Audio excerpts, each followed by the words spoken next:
Welcome here, everybody. As you all know, you are here for our emissions reduction grand celebration and launch party. And I am so excited to be sitting here together with you to do this. So thank you for coming.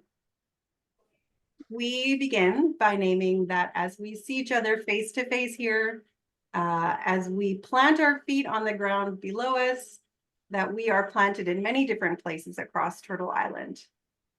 Our nationwide family of faith spans from the east to the west, lands which are connected by waterways that have sustained life across Turtle Island for a long, long time. The story of this land is lived by a myriad of nations, a few of which are Anishinaabe, Dene, Cree, Dakota, Coast Salish, Saugeen Ojibwe, Haudenosaunee, Odawa, Métis, and Mississauga.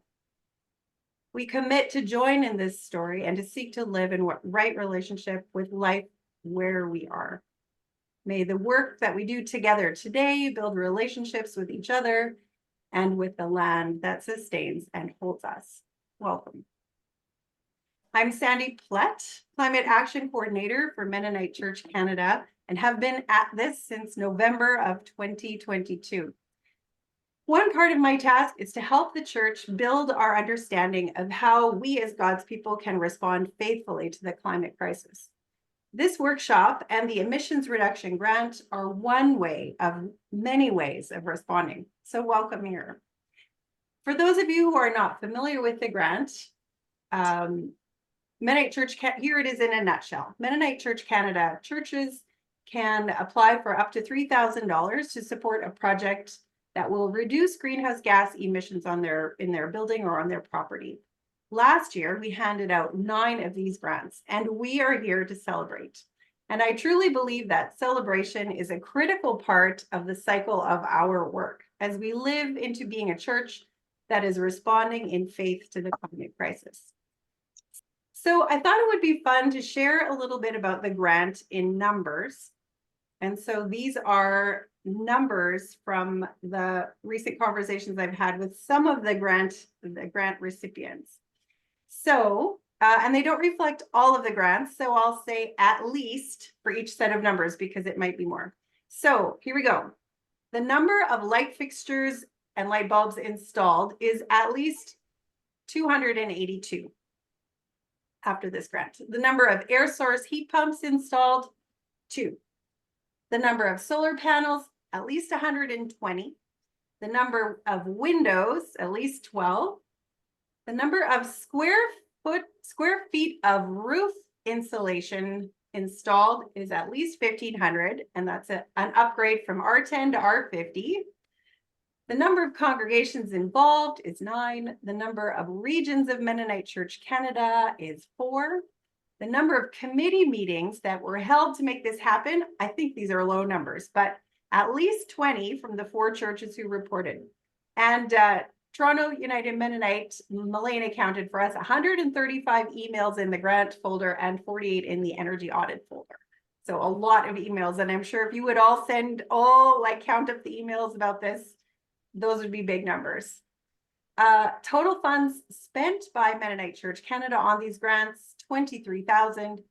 Total funds spent on projects that MC Canada supported, according to the application estimates, is $147,000. And the last question I asked was emissions reduction estimates. And there is no group number for this. One project reported an estimate of 6 tons per year net reduction. One project reported a reduction of 40% of energy use for lighting, and that the solar panels at their installation prevented the release of 28,000 pounds of CO2. And other reductions are yet to be observed as we haven't had a whole year, and some of these reductions are measured in lowered energy costs over a length of time. So these numbers represent a lot of work on the behalf of a lot of people, and you here today represent just a sliver, a very important sliver, but a sliver of that. So thank you so much for being part of those numbers.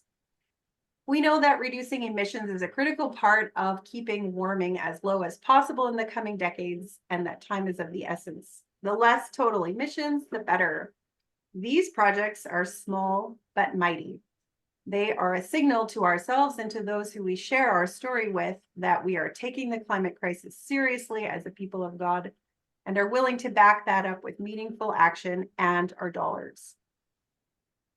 So you came here this evening to hear from each other, those who received the grants, not to hear from me. So I'll cut it short here, and I want to introduce you to the panelists who are here as representing 7 and will be 8 of the 9 recipient churches. So if you are here to talk about your church project, wave your hand.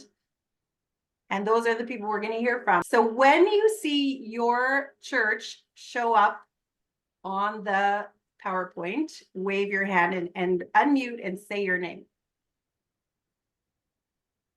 Is it showing up? No, you see your notes. You see my notes. I picked the wrong side. Your secret notes. See them? It's a good thing I don't have any secrets. I'm gonna have to edit this video. Green, how about that one? Try that. Okay, now if you see yourself, this is crazy. Melena Jansen, Yay, Toronto it United worked. Mennonite Church. Thank you, Melena. All right, next. Low Farm Bergtiller Mennonite Church. There we are. Fort Garry Fellowship, Winnipeg. Thanks, Ron. Oh, Adam is not here yet.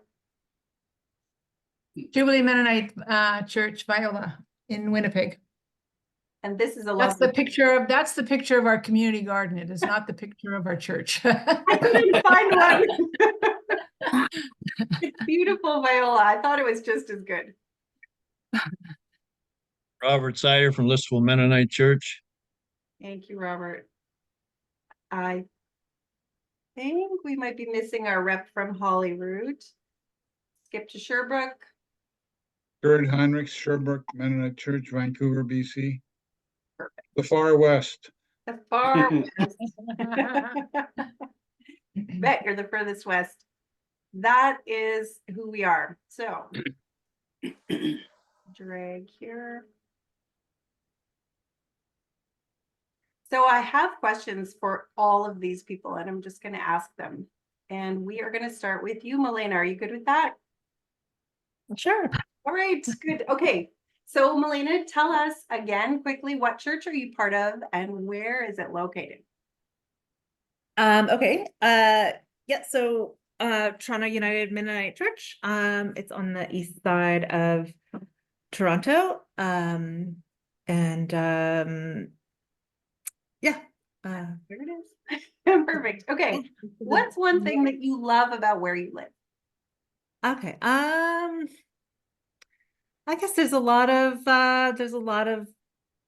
people doing interesting things, and it's it's a busy place. Has a wonderful lake with a beautiful water resource. Would be one thing. Okay. And tell us what kind of project your congregation undertook. We undertook replacing some old furnaces with some new furnaces and heat pumps. So yeah, we actually have 5 furnaces that run the building, basically one for each floor, basement, ground, first and second, and the basement and the ground floor were old, and the air conditioners were, leaking and all of that. So we were going to replace both furnaces and both AC units with heat pumps. One of the furnaces ended up having a little bit of life left, but we were able to convert it so that it could still run off of a heat pump.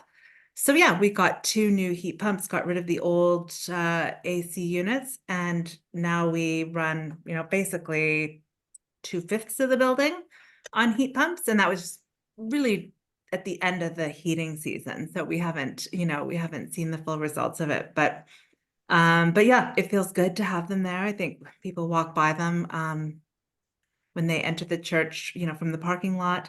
They're visible, and they're a reminder that yeah, we can do things and we need to do things. And if people haven't done it at home, you know, it's also encouraging for everyone to, you know, to be able to make these changes.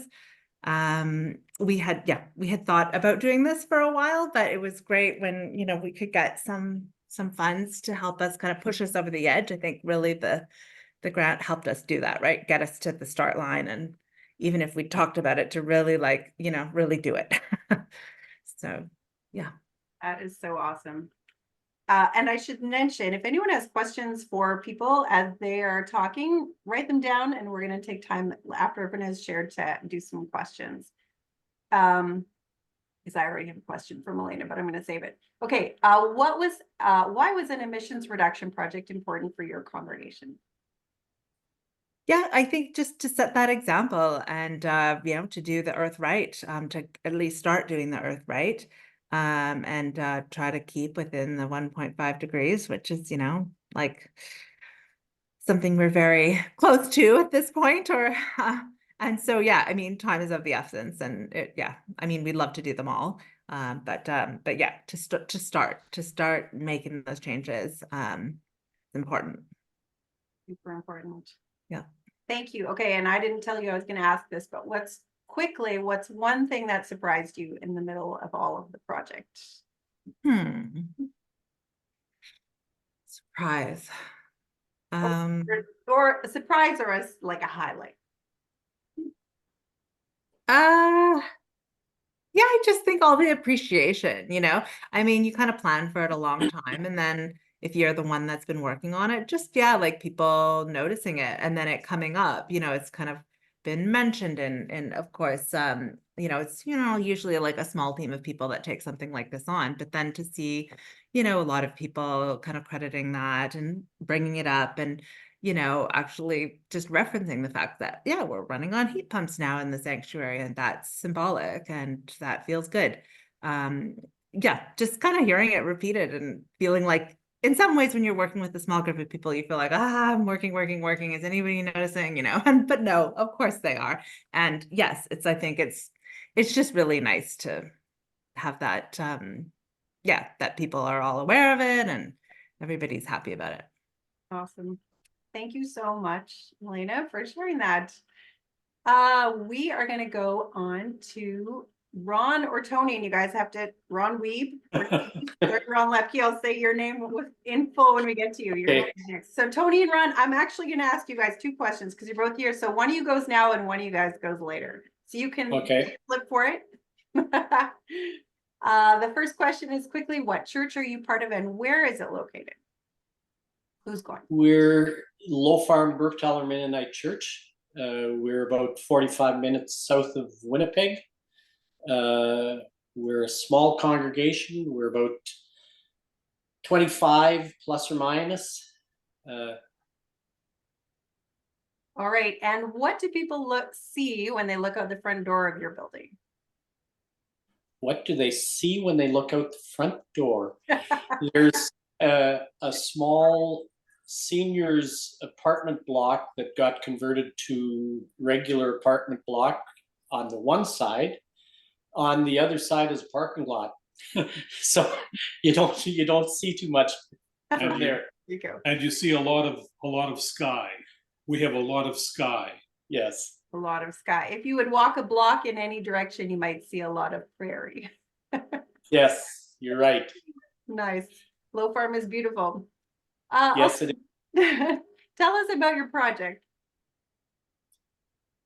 Well, we started off a couple of years ago with needing to replace the windows in the sanctuary because they were the original windows and basically were a single pane window setup with a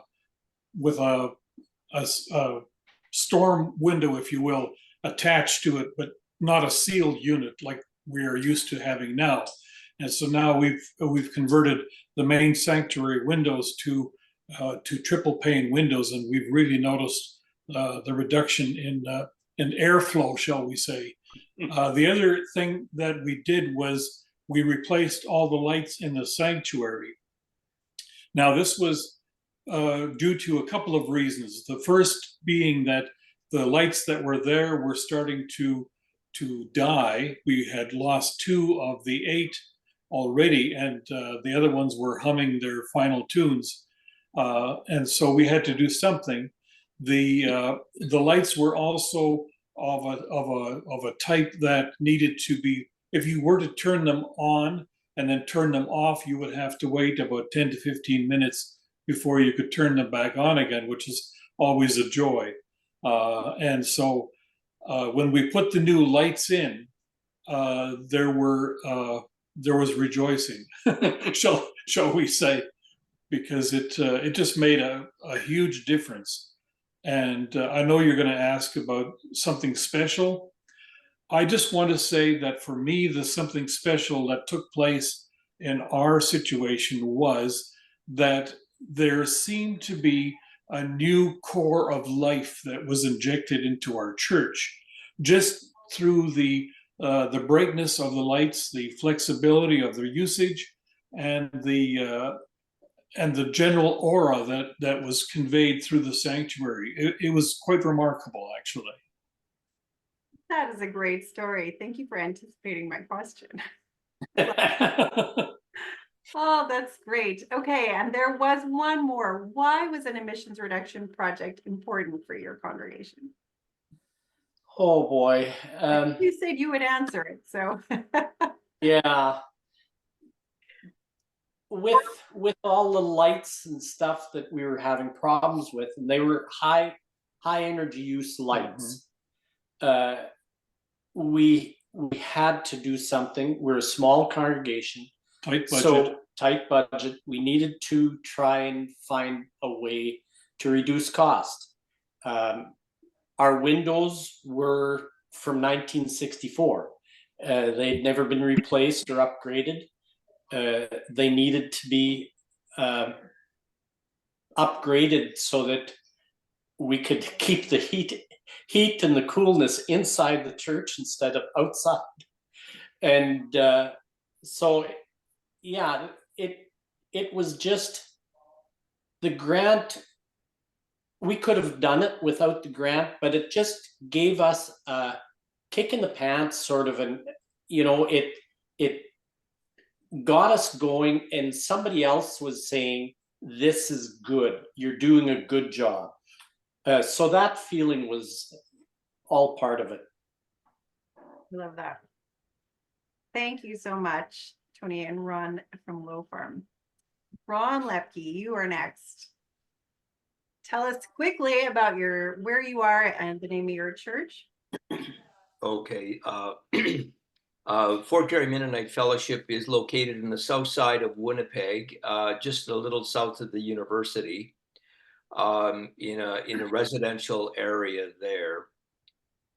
We've been there. The congregation is about 50, I believe 55 years old. The first 15 or 20 years, it was in rented facilities, and then the church was built. And so the church has been there now for probably 35 plus years. And we have several. You want me to go right into the project, Sandra, right? Go for it. Okay. Yeah, go for it. So one of the section, the roof on the church has several different pitches. One is a peak pitch over the front entrance and over the sanctuary, and there's a flat section that kind of wraps around and the section that was 35 years old plus was showing deterioration to the point where last summer and the year before we had water leaking into the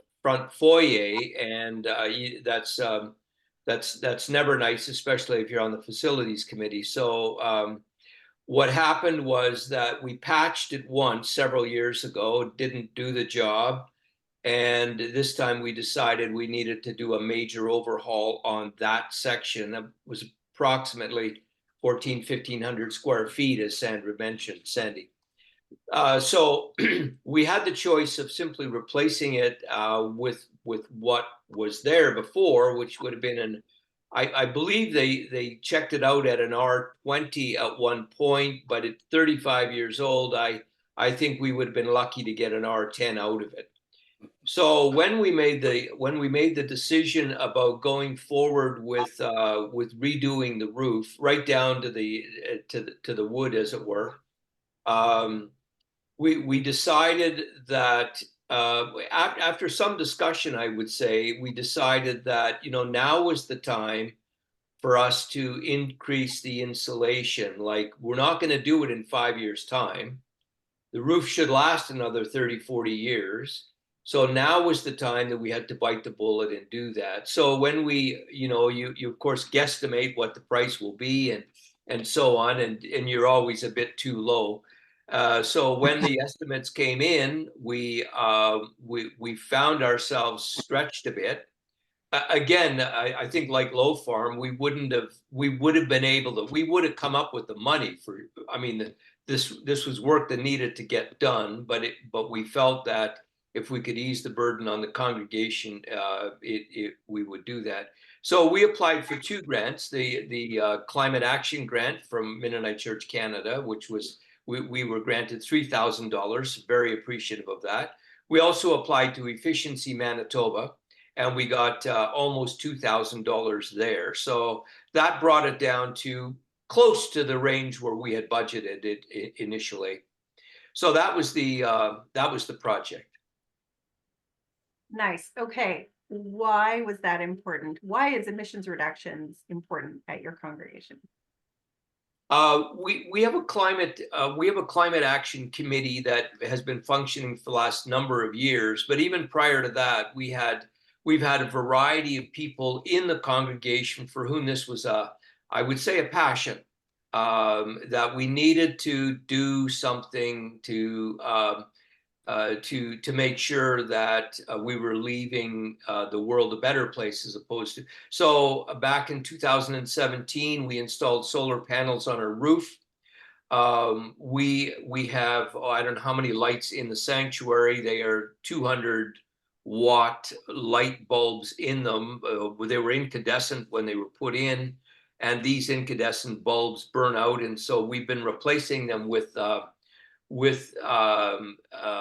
LED light bulbs, which are running us at about $50 each. So as they burn out, we're replacing them. By now, I think we have about a third or maybe half of the lights replaced, and that's an ongoing project, and we'll do that. We've also replaced some of our fluorescent lights with a more energy efficient one, and I think we're now in the process of talking about whether we shouldn't be going to LED lights. So that's a process that's ongoing.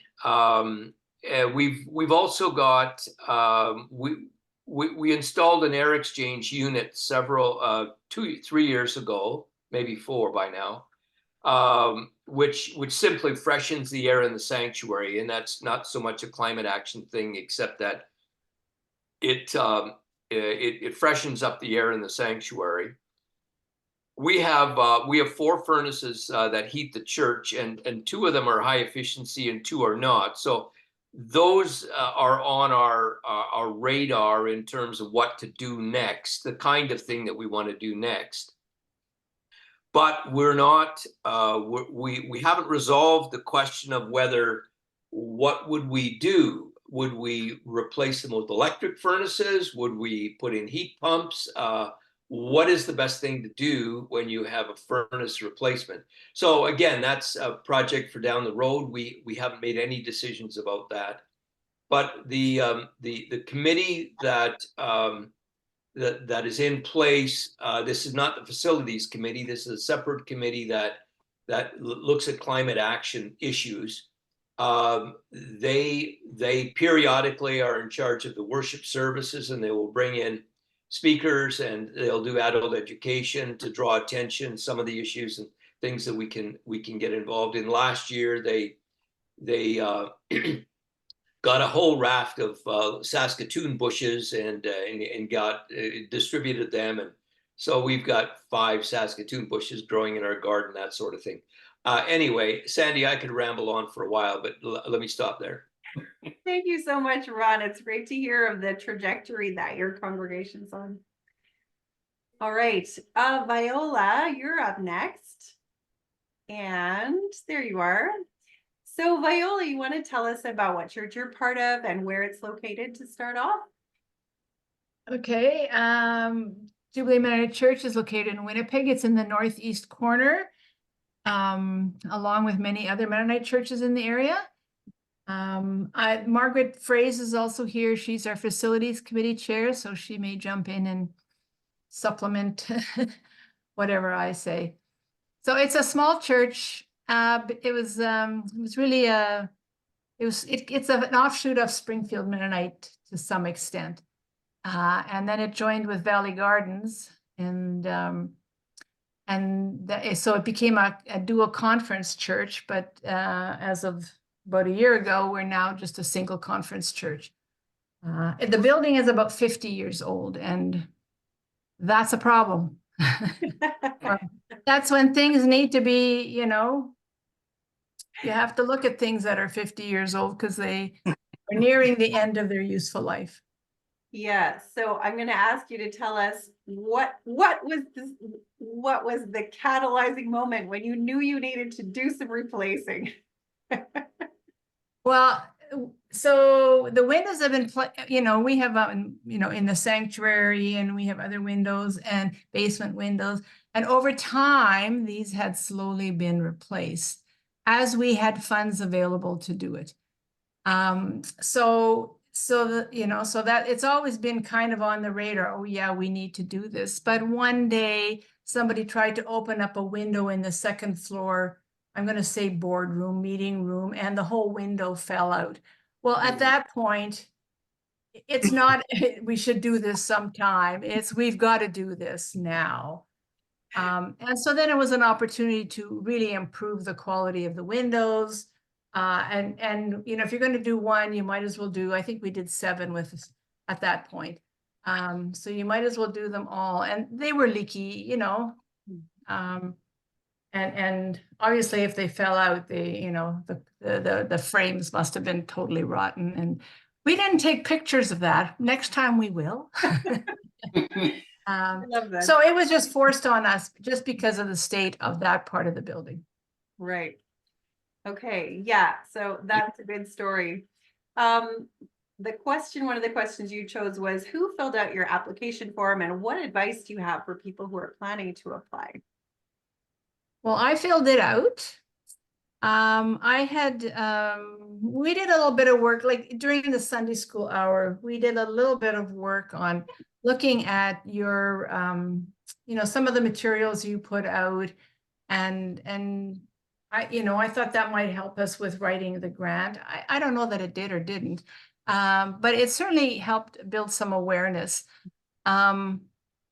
I don't know that I have any advice. When in my professional career, I did a lot of grant writing. Okay. My job was to get money out of the government, and I became very good at it. So I've done a lot of grant writing. So they're pretty straightforward. You tell your story, making it as compelling as possible why you need to be supported.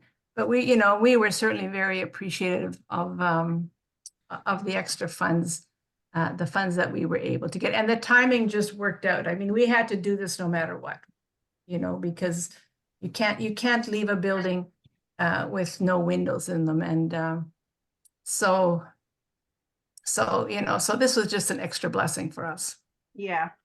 Super convenient to have all those things line up just like that. It's good. Yeah. Well, remember, I phoned you to say, we've done the work. Can we still apply? Yeah, because we had to, right? And so that was helpful because you had, as long as it's between these dates, which it happened to be, So, just tell your story the best that you can, as simply as you can, I would say. Yeah, that's great advice. And it actually extends also out towards like telling the story more broadly too. People are curious about this stuff. Thank you, Viola. Should I ask you if there was any surprise along the way besides the window falling out?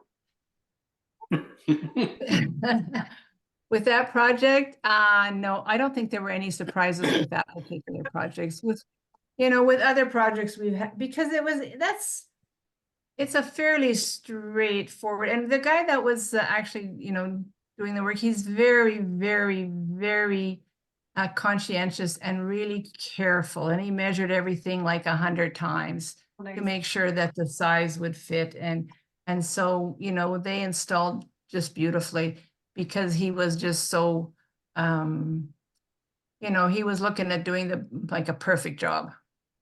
That's a good surprise. Yeah. All right, thanks, Viola, for telling us Jubilee's story. We're going to Listowel. Robert, there you are. Okay.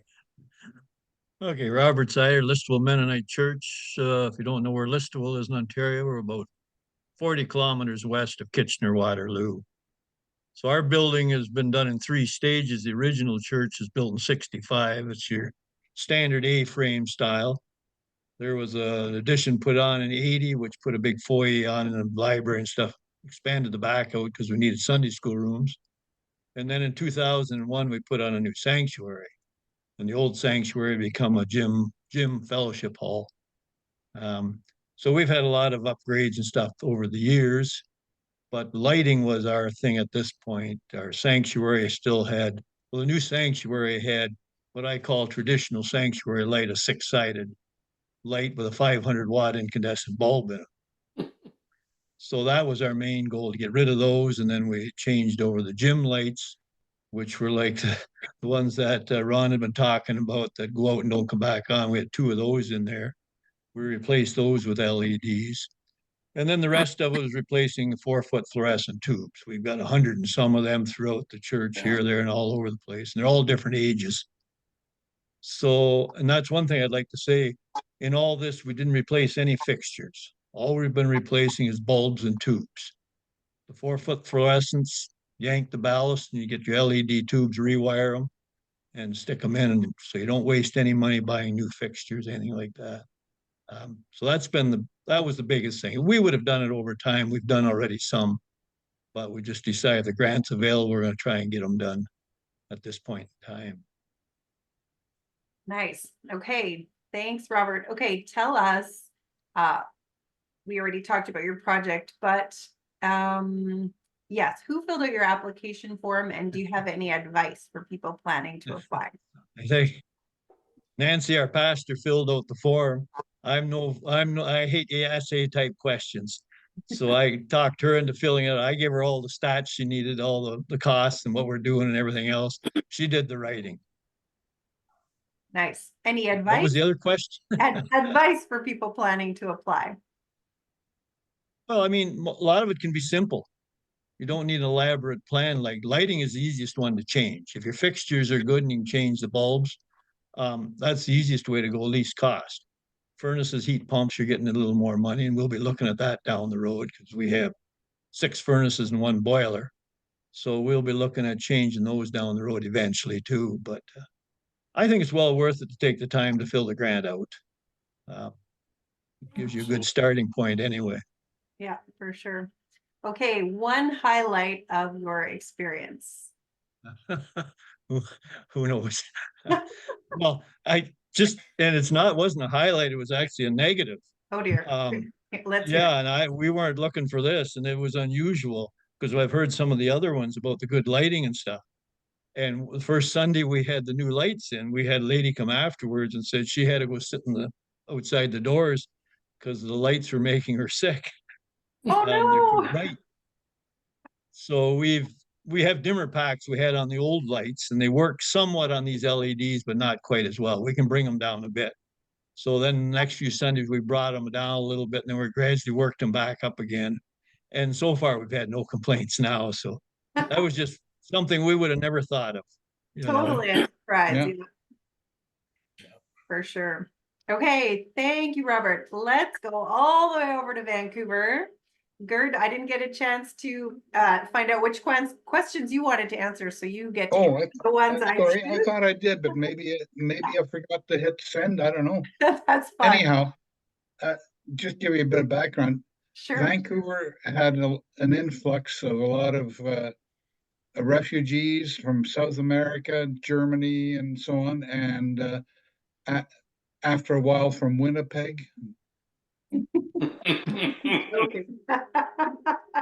Oh, no, we have quite a few members that came from Winnipeg, but I'm one of those. But no, anyhow, First United Mennonite Church was a small church here in the 50s. They bought a Baptist church, they got a bigger one, and outgrew that. So they built a second church, which was Sherbrooke, and that's where we are now. And then we outgrew that and built another one south of here. But anyhow, Sherbrooke was built in South Vancouver in about 56 or so. So things were starting to age, and we were fortunate. We had a former member, he moved out, but not that far away, that formed a window company. So I said, hey, George, we need to improve our windows. I saw the double glazed windows and that in Winnipeg. We still have single glazed here. What can you do for us? So in a way, knowing somebody was almost like getting a grant to get the windows done. And that was probably about 10 years ago. And we also had a guy that had a plumbing outfit and a furnace shop, and our furnaces were getting sidelined. So about 6 years ago, we had him replace the furnaces. And again, when you have friends and connections, it's almost like having a grant. And so then when it was pointed out to council that this possibility was there, one of my thoughts was, hey, we've done a couple of things. We've also re-roofed and done the insulation. So we're kind of trying to, as much, it's for our own benefit as well as for the environment. It cuts our costs every time we do these things. And so right now we have 5 congregations that meet in the building over time. So there's a lot of activity goes on in the basement and the kitchens and that.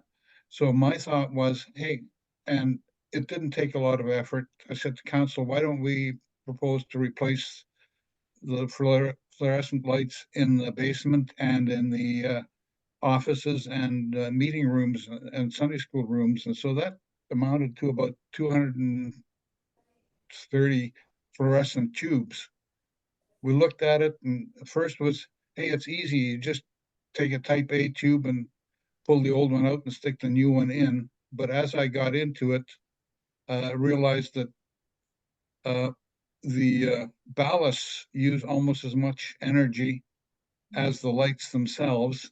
So decided to start replacing the ballasts, and found we were actually avoiding some expenditures because the ballasts at the age they were starting to leak. They were still the oil-filled ballasts. And so it's good timing that way. Who applied? I filled out the application. I worked for IBM for a year, so we were writing responses to RFPs and that, which is, if you can get to the point and make your point, then people will see it often. And so it's, well, I guess it's the KISS principle. Keep it simple, stupid. But Thank you. but Got it. if you can boil it down to fairly simple concepts, then I think you've got a chance. And we had that. One of my problems in implementing it was it is intensive. We didn't want to hire anybody to do it, so it's volunteer work. And it turned out the estimates I used for the costs of the bulbs, by the time we got the grant, had gone up by almost 50%. And I said, whoops, what do I do now? So a lot of chasing around, trying to talk to connections and so on. And finally, I made some connections. I can get them now at the price that I quoted when I bid it. So we're a little behind schedule in getting it done, but we're on target with the projected costs. And yes, we decided to replace the ballasts and go with the the more efficient way and the cleaner way. And any questions? It sounds like we have a strong little panel of light advisors. If we do have applicants next year who are looking for light expertise on replacing lights, it's great to hear. It sounds like there's some ins and outs. It's not totally straightforward. Oh, by the way, when I said Winnipeg, I was born in Ukraine, grew up in Germany and here and then in Vancouver. But my first job after graduation at university was, they said, oh, we need people in Winnipeg. Why don't you go out there for a year? 7 years later, I moved to Ottawa. So I appreciated double glazed and triple glazed windows. That was my learning experience there. In Vancouver, it was all single glazed at the time I moved out. I don't think I've When I ever heard came- anyone say what I remember about Winnipeg is double glazed and triple glazed windows, but Well, none of that. oh, no, the other thing I tease my Winnipeg friends about is that I say, hey, they complain about all the rain here. And I said, hey, we avoid droughts that way sometimes. But on top of that, I said, the rain is so much smarter than the snow. I said, I was there and the snow would fall in November and in April, it's still around. The rain falls down and it says, where's there a hole? And boom, it disappears. Anyhow, so much from Sherbrooke. Thank you. Thanks so much, George. All right, Adam has just joined us and you are, well, actually, I'm saving the Tony Ron from Low Farm combo to close us off because I have going to ask you 2 more questions, but let's go to Adam.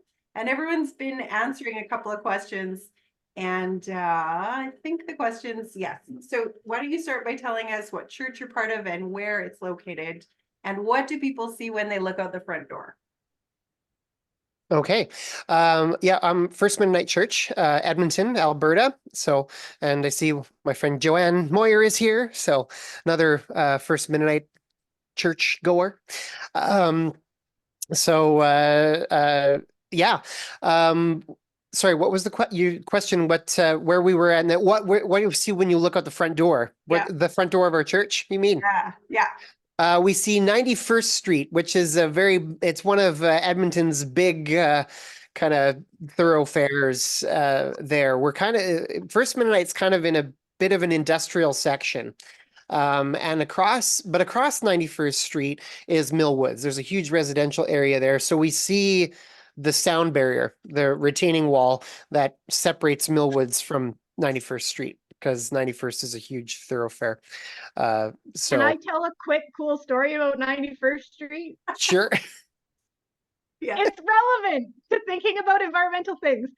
So it was meant to be a freeway to go downtown from the suburbs, and it was supposed to go through a ravine that's 2 blocks that way from where I'm sitting right now. And in the 60s and 70s, the neighborhood, the people around who live around where I am right now, protested vehemently that their ravine should stay natural.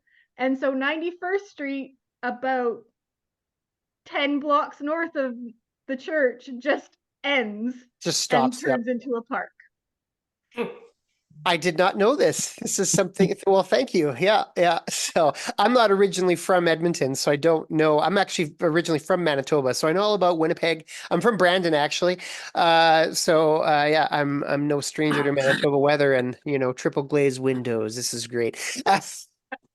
So, all right. So yeah, that's basically our church there. Okay, so tell us about the project, and some others have given us their project and also a bit of the trajectory which got them there. Okay, cool. Yeah. So the short of it is that we did a bunch of lighting upgrades, which is what the money from the MC Canada grant went towards, but it was part of a larger project. We also installed solar panels. So, and all that is finished now. Our solar array went online last August, and we finished the lighting upgrades just before Christmas, early December, late November, actually. And so the project is complete, but how we got there was really interesting, actually. Our building was put up in 1997, so it's not actually all that old, but almost 27 years ago now everything was wearing out all at once. Right. So we had to start seriously looking at major replacements and major preventative maintenance. And so the first thing up on the list was to replace our furnaces and air conditioners. And so we actually had a group of people approach stewardship with the idea of putting in a ground source heat pump system instead of instead of replacing our gas furnaces with more gas furnaces, right? So we did seriously look into that, but found out that for us, it wasn't going to be cost effective. A ground loop to service our building was going to be over $230,000.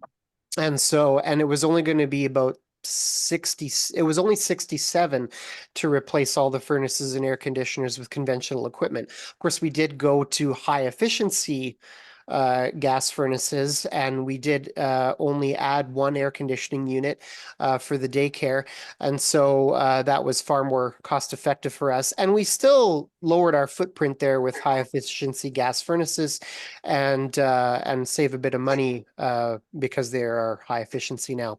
But what grew out of that, though, was the discussion on doing solar panels for a green project instead of a ground loop, because solar panels for this building were going to be about half the cost.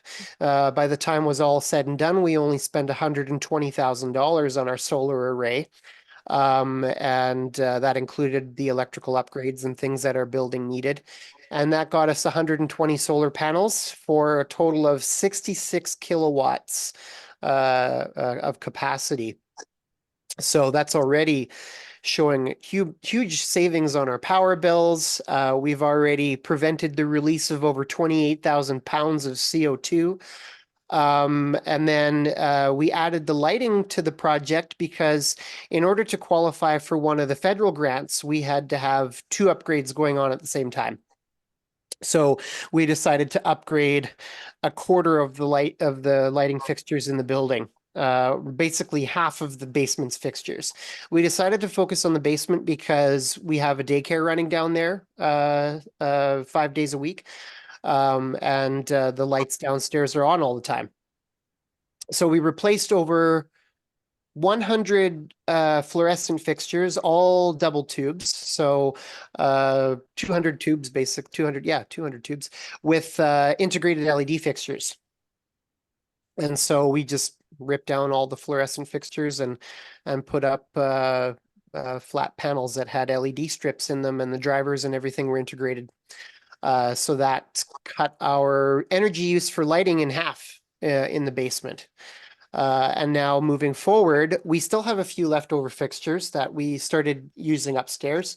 And then we're also going to be looking at now for next year, replacing most of the fluorescent fixtures on the main floor with ballast bypass fixtures. We're actually looking at not necessarily replacing the fixtures themselves, but bypassing the ballasts and putting in direct wire LED tubes for a lot of the fixtures on the main floor, because some of them are recessed into our suspended ceilings, and we want to maintain that aesthetic. So bypassing the ballast works better in those situations. Whereas in the basement, the ceilings were drywalled.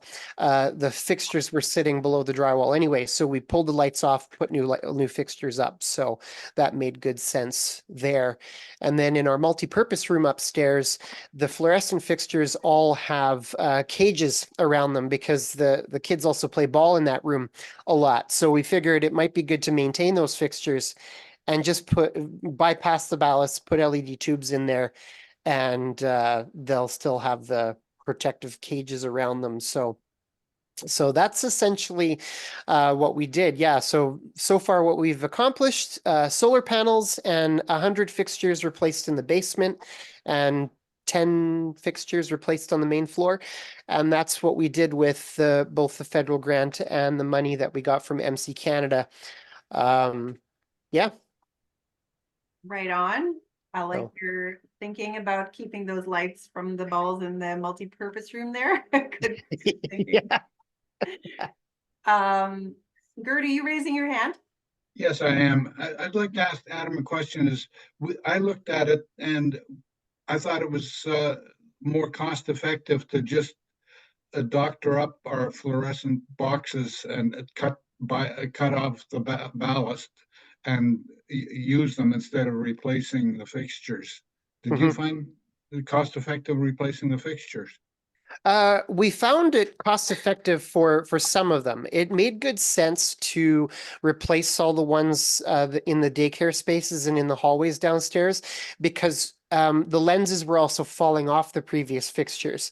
We were having constant problems with those lenses popping off and breaking, and we wanted to put in something that was a little bit more robust, things that weren't going to fall on the kids' heads.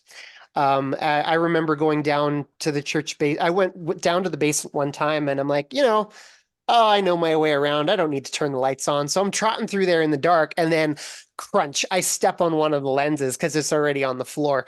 And so, I'm, cursing under my breath there and I go and turn the lights on and, I'm picking up broken pieces of plastic.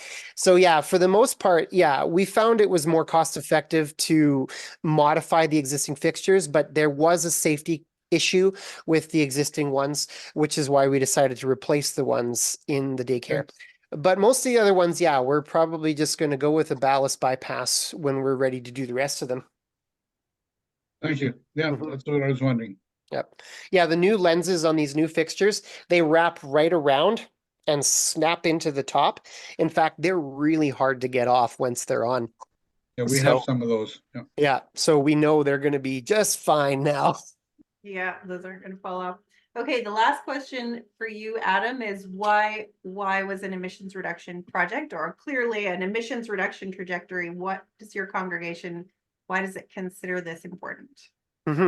Well, when we started talking about the ground loop, obviously the biggest thing for everybody was we really want to reduce our emissions as Christians and as being good stewards of the environment and of our community. That is something that spoke very clearly to us. Of course, we did have to, balance that with cost effectiveness and stuff like that too.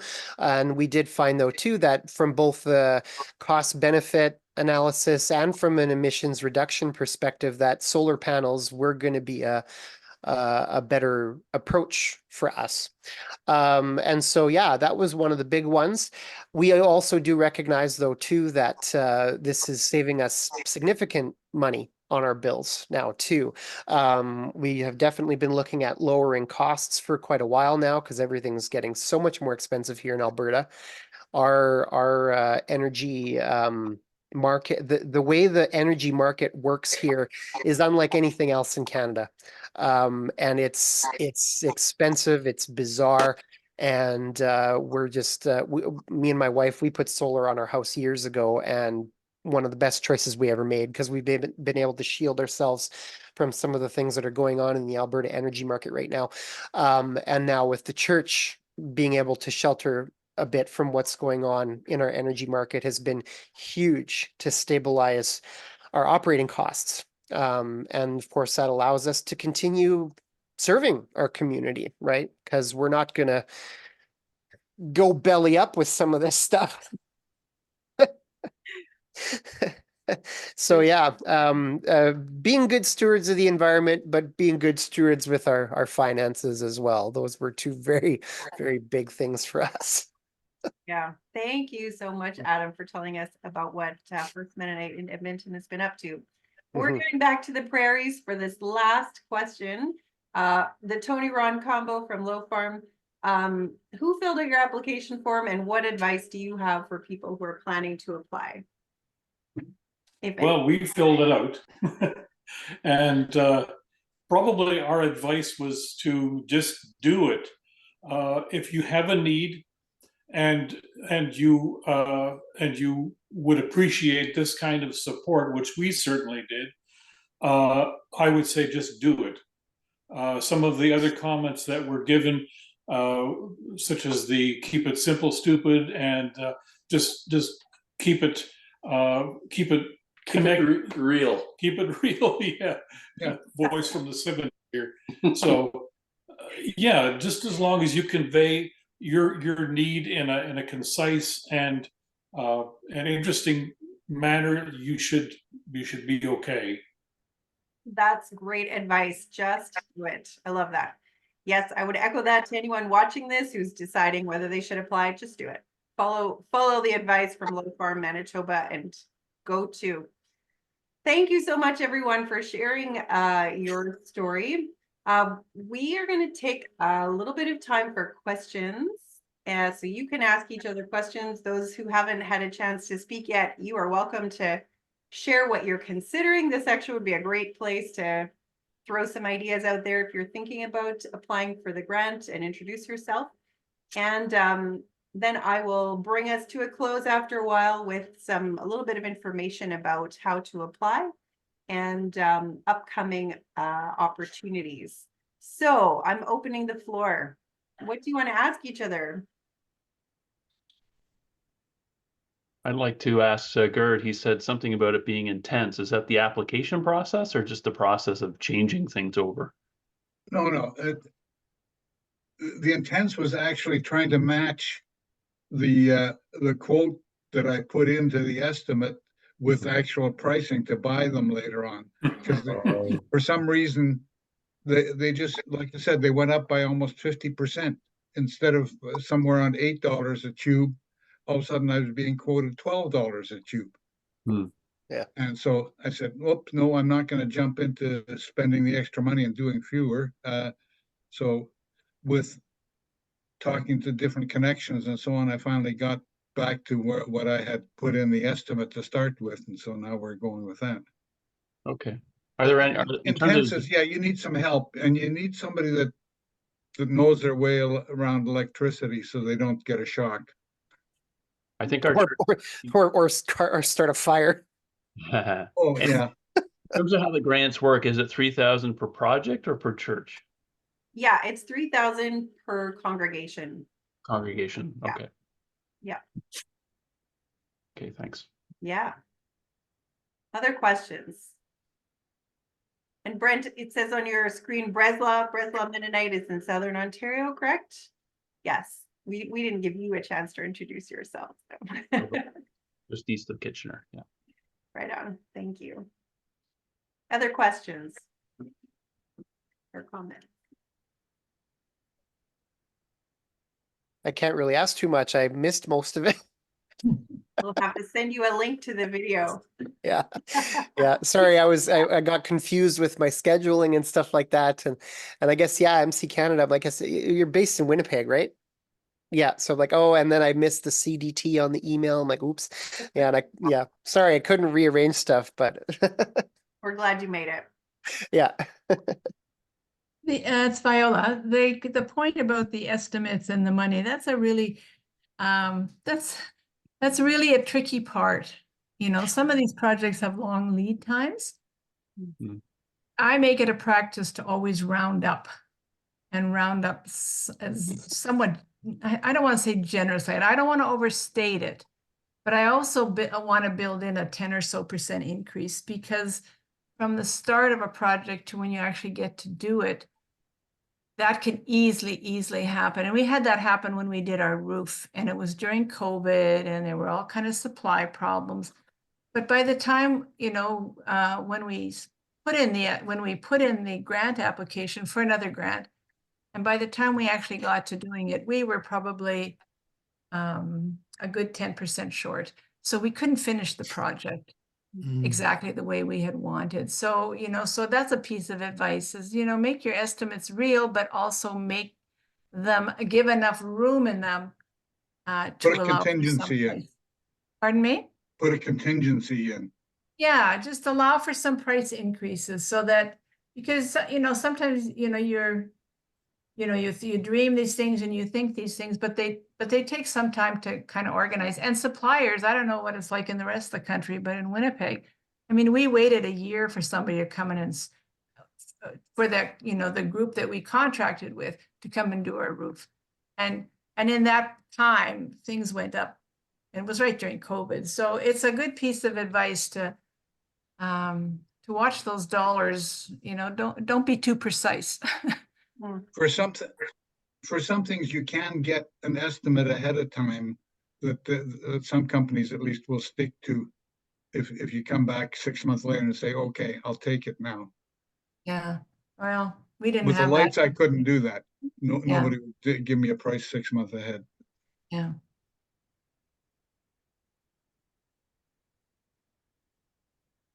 Other questions or comments? Why do projects not get approved? Well, for Mennonite Church Canada, all of the projects got approved that applied last year. But we have, let's see, we have a criteria which, and I will point this group to the application form and the website. But basically any project, I'm going to do this from memory, any project that has an emissions reduction, that's the first criteria, if it will reduce emissions in some way. And then our goal, and I'm assuming you're asking about this grant, our goal is to approve projects from a diversity of regions and a diversity of project types. And when it comes to, if we feel like we've balanced out where the projects come from and what types of projects they are, we also are considering the congregational membership and the overall budget. Then the last set of criteria will be, and Joanne can correct me if I get this wrong, but the overall criteria, last criteria will be based sort of on lower hanging fruit towards more like, I'm going to say lower hanging fruit would be the bigger bang for your buck projects towards, and then the top of the pyramid. And I can show you that pyramid in a second, but you all know how good my screen sharing skills are. So I'll talk and then screen share. At the top of the pyramid of this energy conservation pyramid are things like solar panels and alternate energy. So allow me to screen share. So this pyramid of conservation is something that we were made aware of last year. So last year we had a similar event to this one where we had Stephen Collette speaking, and he showed us this conservation pyramid. So basically at the bottom of the pyramid are low cost, no cost, and then as you go up, the costs become higher and they're more complex and bigger investments. So I think, Joanne will correct me if I'm wrong, but I think our very final criteria, if we have to say no to some grants, we'll probably start near the bottom with approving, but we also will consider the trajectory that the congregation is on. So it won't be just like if you're lower on the pyramid, you'll get it over a higher one, but that will consider where on the journey the congregation has demonstrated that they're on. So again, you were saying that you start at the bottom of the pyramid for approvals? Because I think Yes. we're looking at windows, which is the top, near the top, so. Like, we had a ceiling fall down in our old sanctuary. Thankfully, no one was in there. So now it, of course, it's opened up the conversation of what could we do with this space? So we're going through that journey as well as a church, which is a rewarding one. Think about repurposing an old sanctuary. So. Yes. But I think maybe the thing I'd add in terms of criteria is that we, through the process last year, decided that we want to prioritize funding more people with less money rather than a few people with lots of money, because we want to spread the process and the instigation that this money can give around to as many churches as possible. And so our goal, we hope, is to be able to fund everyone who applies. But if piles of people apply, of course, we have to have criteria. And so then we're looking for variety, but also like where you are in your trajectory. So if you're jumping to something higher and you're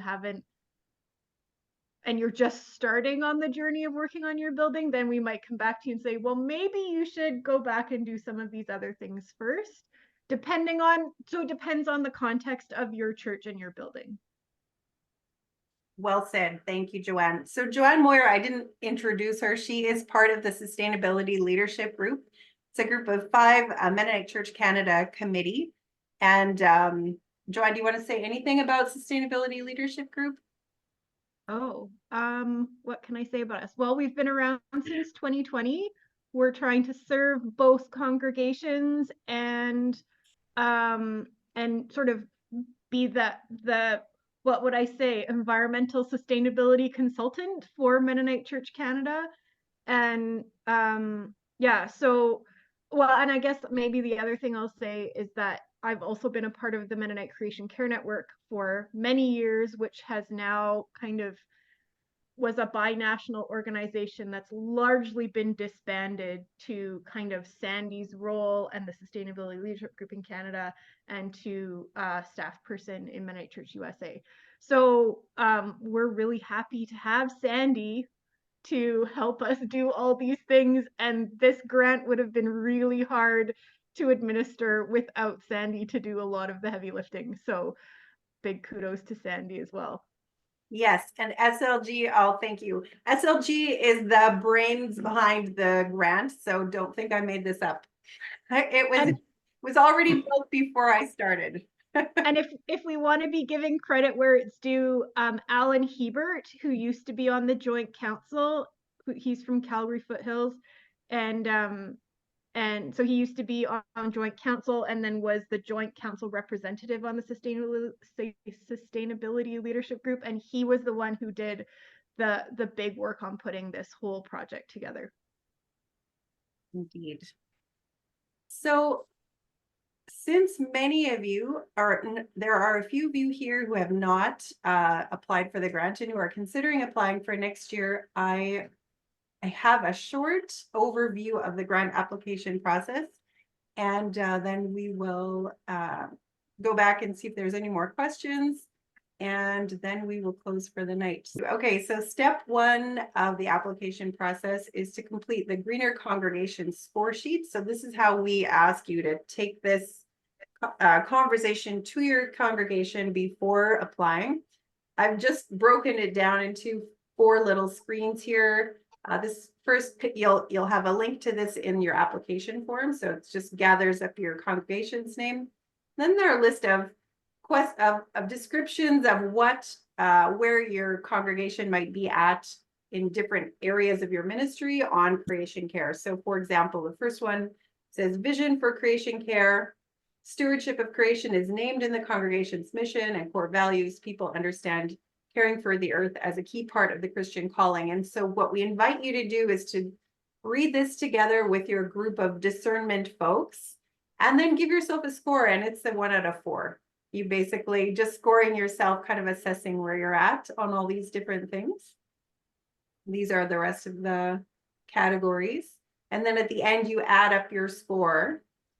And then here is the reflection questions. It asks you what rating you've given your congregation and how you feel about it, how you can see your congregation raising the score for next year, and what's one low-hanging fruit that you might work towards after thinking through the score sheet. So this is sort of I know probably anyone who's considering the grant already has a project, may have a project in mind, but this is a way of slowing that down and getting to the beginning to do this process together. So the Greener Congregation score sheet, the answers to these 3 questions are required in the application form. The next step is to view or review the resources that we've provided. One of them is what you're doing right now, which is this launch party and celebration. There's another webinar on our website linked in the application form to energy efficient faith buildings. And join or view May 1st, 2024, which is next Wednesday, Energy Efficient Faith Buildings, Part 2 with Nelson Lee. Nelson is on your screen, he might wave, and we'll talk about that in a minute. Step 3 is to consult. So this is where we get into figuring out what is possible and what is necessary. And last year we asked congregations we said you needed to get an audit or something like an audit. And this year we've sort of outlined a little more clearly what types of projects would require an audit. And so these are the essentially five types of projects. And Brent, to answer your question from earlier, if you go from the bottom of, or the first of these in type 1 to the end of the type 2 list, that's kind of the energy, or the criteria where we would start, with more efficient lighting being one of the higher priorities, and then towards alternative energy being nearer to the end. So if you're applying for a type 1 project, you don't need an audit, you just need to consult with the right professionals. If you're applying for a type 2 project, you need an audit or a firm estimate on emissions reduction. That is required for those types of projects. Step 4 is to plan your project. So you consider your your score sheet, you consider the results, you get your estimates, you determine the details, and you get people on board. And that's so that later on when we ask you for a story, you can send us funny pictures and tell us funny stories about how it all came to be. And step 5 is to apply. And that is that. So if you have any questions, anyone has any questions about how the application process works, if you need a printable form because you don't know how to fill it out online, my email is there, and every question is a good one. And I would add Low Farms advice, just do it. That is the application process. Thank you, Sandy. Yeah, no problem. Let me grab one more thing here. So, I think we're at the point where we're going to just say, are there any other questions that you want to ask each other? Adam's got his hand up for me. Can congregations apply multiple times? Like, it can, like, say, example, can we apply again next year if we're doing more upgrades? You have to wait 2 years. Oh, okay. All right. Yeah. Thanks. Is that what I said? I think Viola asked me the same thing. Okay. Not 2 years in a row. Any other questions?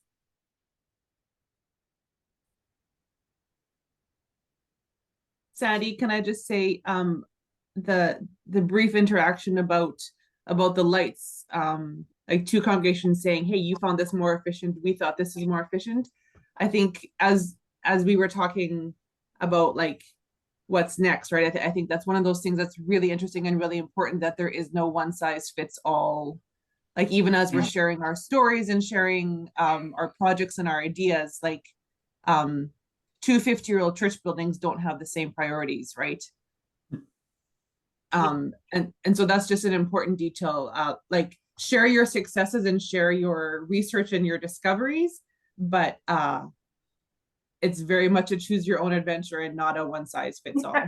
Yeah, totally. Christy, that's a great segue. So last year, when we had this gathering where we launched this grant, I don't know if any of you were there, but I know Christy was there, Joanne was there. Christy said, Melena was there. Christy said something to the group about, wouldn't it be great to get people together to talk about these things, to talk about their buildings and what they're doing. And this little interchange about the lights is a great example of that. When do we get the buildings people together? And so Christy and I chatted after that workshop, and I've had it on my desk for a long time, like, how do we do this? And so we have planned something for next Wednesday, May 1st. And Christy and Nelson and I got together last week to chat about what we might do. Nelson, you can wave. Nelson just finished writing a book and is going to speak a little bit to us next Wednesday. So Nelson, you want to just give us, like, I know I didn't prep you for this, just give us a quick, show us your book and tell us, yeah, Smart Climate Moves, there we go. And so what we plan to do is have Nelson share some perspective from this book. And then we want to invite people, you and others who you think might enjoy this conversation. We're advertising this as well. Invite people just to come together. So we're sort of naming it as the Building Geeks, the Facilities Committee, the Property Committee, the Stewardship Boss, the ones who deep dive and look for condensation behind shelving and notice the light thing falling off and notice this hot smell when they walk into a certain room and notice the melted patch of snow on the top of the roof, like all that stuff. Those people to talk to each other and see what there is to learn, see what there is to share. Christy or Nelson, do you want to add anything to that invitation? No, I sure would love to share. I I think it's a way to glorify God, really. That's what it's all about. Maybe we don't always connect the dots in this process, but I would like to do a little bit of that dot connecting. Yes, and I'm so excited about that. So if you're interested, you can send me a note and say you want a link to that, and I will send you a link. We're going to record that one too. So if you can't make it next Wednesday, you'll miss out on the discussion if you're not there, but you will get a chance to hear Nelson talk about smart climate moves and connecting the dots, which I think is really important for this discussion in the church. And I'm so grateful to Nelson for being willing to bring his expertise and story, and to Christy for bringing this dream of gathering people together to talk about these really important things. So excited to be part of this. I'm so grateful to all of you for being here today, for sharing your stories, for applying for the grant, and for putting those things in, for just doing it, and then for sharing your story, because that is where this magic happens. So thank you so much. Thank you, those of you who are watching this and thinking, should I or shouldn't I? We already know the answer. Yes, you should. You can. You just do it. And thank you to Mennonite Church Canada. The Mennonite Church Canada family is where this money comes from. So it is from you, it is from us, and it's going into good work that is happening among us. So I feel very grateful to be part of this work. Grateful to all of you. Joanne, that was a big wave. I know my hands are huge. I just wanted to say, because I think you sort of implied this, but maybe it should be repeated. You can donate to this fund, and you should. So, yeah, you can donate to this fund through the climate action page on Mennonite Church Canada website. And what we suggest is people just can donate out of the excesses, or they can donate as an offset if they're spending money on travel. And another idea that's been shared, maybe I should ask Melina to share her idea. Do you mind being put on the spot?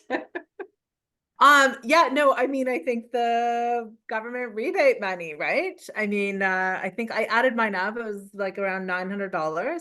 I haven't started doing this myself, but I think it's, like, I think our money needs to be going, right? We don't just, if we're getting that rebate and we don't need it for offsetting the tax, if that we kind of, that was invisible to us, then we can be, putting it to action. Yes. I have already been doing that. So I challenge others to do it too. Again, obviously, if you don't need it, if you need it to buy groceries, use it to buy groceries. That's excellent. Okay. Thank you, Melina, for sharing that. Thanks, Joanne, for reminding us about that. Is there anything else we need to say? It's 8:30, 9:30 for some of you. And past my dinner time. Well past Garrett's dinner time. Well, thank you everyone for coming tonight, and yeah, blessings as you go from here. Thank you for doing this, and good night. Yeah, good night. Thanks. See you, everybody.